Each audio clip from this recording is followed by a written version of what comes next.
Jadi mereka menyewa terus setelah 20 tahun menjadi pemilik. Untuk mereka yang di bawah, karena nggak mungkin. Mas menyewa berapa ya supaya bisa jadi hak milik? Viral, kontroversi DP 0 rupiah Anies dibongkar Najwa Shihab, semprot Anies. Warga tak bisa bayar rumah susun bukan karena kurang harapan, tapi karena nggak punya uang. Ditulis oleh tim redaksi jurnal, dikutip dari berbagai sumber. Nggak, menyewa itu bisa 250 sampai 500 ribu. Sekitar itu, range-nya. Tapi yang sekarang saja Rusunawa tunggakannya 160.000 per bulan itu tinggi sekali. Ya, kenapa? Karena mereka tidak punya harapan untuk memiliki tempat itu di kemudian hari. Salah satu janji kampanye Gubernur DKI Jakarta Anies Baswedan adalah program Rumah DP 0 rupiah yang pengadaan lahannya diserahkan pada PD Saranajaya. Namun belakangan program unggulan mantan Gubernur DKI Jakarta Anies Baswedan itu malah jadi sarang korupsi karena kelakuan anak buahnya yang doyan main mata. Parahnya sebelum janji kampanye DP 0% itu ditunaikan dan jadi ladang korupsi, program itu memang terkesan ngambang sejak awal. Hal itu terungkap setelah netizen dengan akun Twitter Tukang Rosok mengunggah sebuah potongan video saat Anies Baswedan sedang berdiskusi dengan Najwa Shihab di acara Mata Najwa 5 tahun yang lalu. Dalam video itu Anies ditanya Najwa Shihab menyoal bagaimana nasib warga Jakarta yang memiliki penghasilan di bawah UMR yang 3,6 juta, apakah masih berhak menerima janji kampanye rumah DP 0 rupiah dan bagaimana skema penerimaannya. Kemudian Anies menjawab yang penghasilannya sangat rendah sekali tidak bisa masuk skema perbankan sebab aturannya tidak memungkinkan. Maka Anies menegaskan bagi warga yang betul-betul miskin programnya adalah sewa beli. Kata Anies, sewa beli itu artinya warga Jakarta menyewa dan dipakai selama 20 tahun dengan membayar rutin. Setelah itu warga akan menjadi pemilik rumah tersebut. Sementara Najwa pun menimpali pernyataan Anies dengan menyatakan menyewa dengan harga berapa hingga menjadi hak milik. Lalu Anies menjawab, menyewa itu dari 250.000 sampai 500.000 per bulan. Belum selesai Anies menjawab, dibantah Najwa bahwa yang saat itu saja dengan harga sewa 160.000 per bulan, tunggakannya sangat tinggi sekali. Lucunya bukan menjawab berdasarkan data, Anies malah mengatakan bahwa warga tidak memiliki harapan untuk memiliki rumah tersebut. Makanya, kata Anies, ketika warga punya harapan akan memiliki rumah susun itu kelak, maka mereka akan dengan sukarela membayar uang sewa 250.000 per bulan. Padahal, kata Najwa, alasan warga Jakarta menunggak bayar uang sewa rusun bukan karena mereka tidak punya harapan, melainkan tidak punya uang. Bahkan Najwa juga membeberkan data lapangan ada 31 miliar tunggaan sewa rusun yang belum dibayar.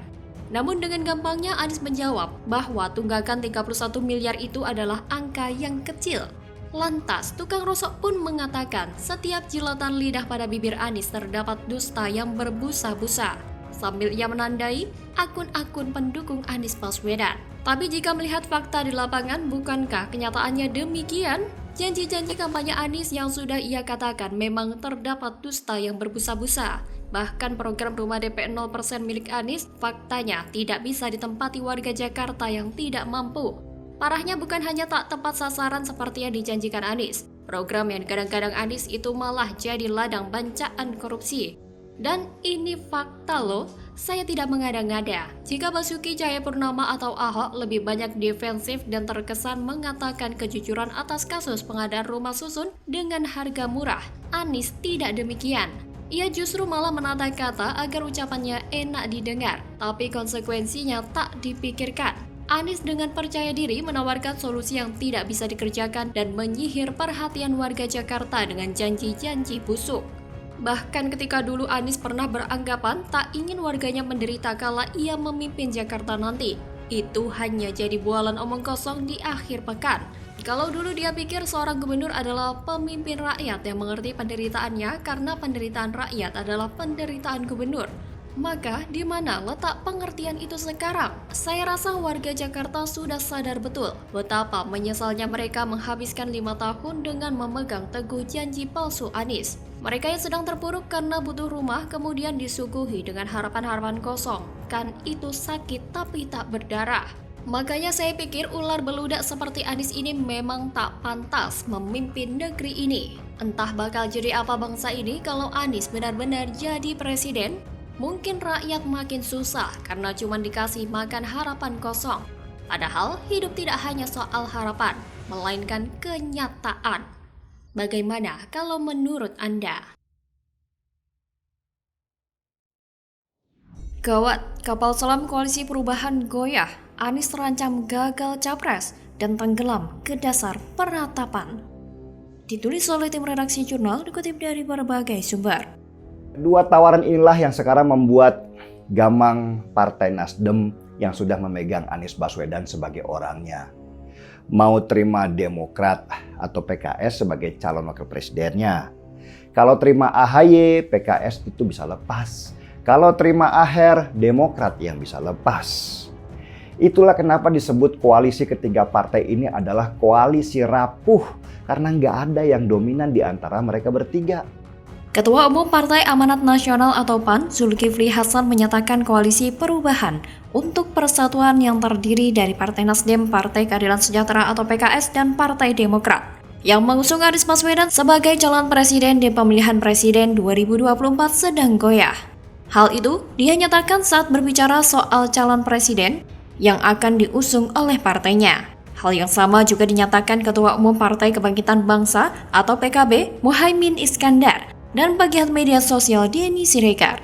Zulhas, sapaan akrab Zulkifli Hasan, menyatakan saat ini setidaknya sudah ada 3 capres yang diprediksi maju pada Pilpres 2024. Capres ini sudah kelihatan, ada 3. Ada Anies yang diusung Nasdem, PKS, Demokrat, tapi lagi begini, kata Zulhas sembari menggoyangkan tangannya usai menghadiri rapat koordinasi bakal calon legislatif dan Dewan Pimpinan Daerah PAN di Sulawesi Selatan, Rabu 3 Mei 2023. Dikutip dari Tempo.co.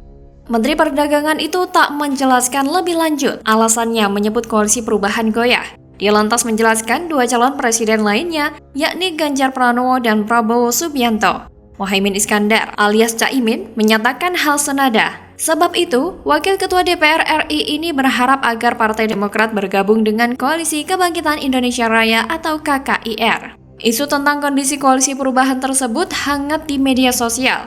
Disebutkan pula bahwa Anies Baswedan terancam gagal jadi capres pada Pilpres 2024 mendatang. Bahkan aktivis media sosial, Denny Siregar, melalui @DennySiregar7 menyebut Partai Nasdem, pimpinan Surya Paloh berkemungkinan akan merapat ke Partai Gerindra. Secara terpisah, Sekretaris Majelis Tinggi Partai Demokrat Andi Malarangeng membantah isu koalisi partainya goyah. Mantan Menteri Pemuda dan Olahraga ini menegaskan partainya solid bersama Koalisi Perubahan untuk Persatuan yang mengusung Anies Baswedan sebagai capres. Komitmen tersebut tak goyah setelah partainya dikunjungi Partai Golkar dan PKB. Meskipun telah membantah bahwa Koalisi Perubahan sedang goyah, fakta bahwa goyahnya Koalisi Perubahan memang tidak bisa dibantah.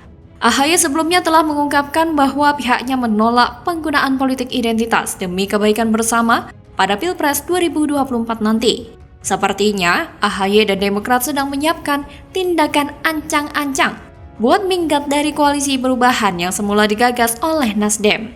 Alasan pertama, tentu belum ada kejelasan siapakah yang akan diusung sebagai cawapres Anies karena masih terjadi tarik ulur yang cukup alot di antara mereka sendiri.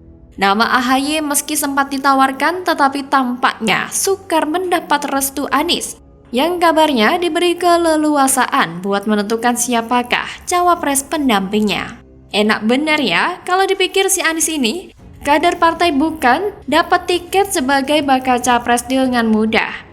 Juga diberi keleluasaan memilih pendamping.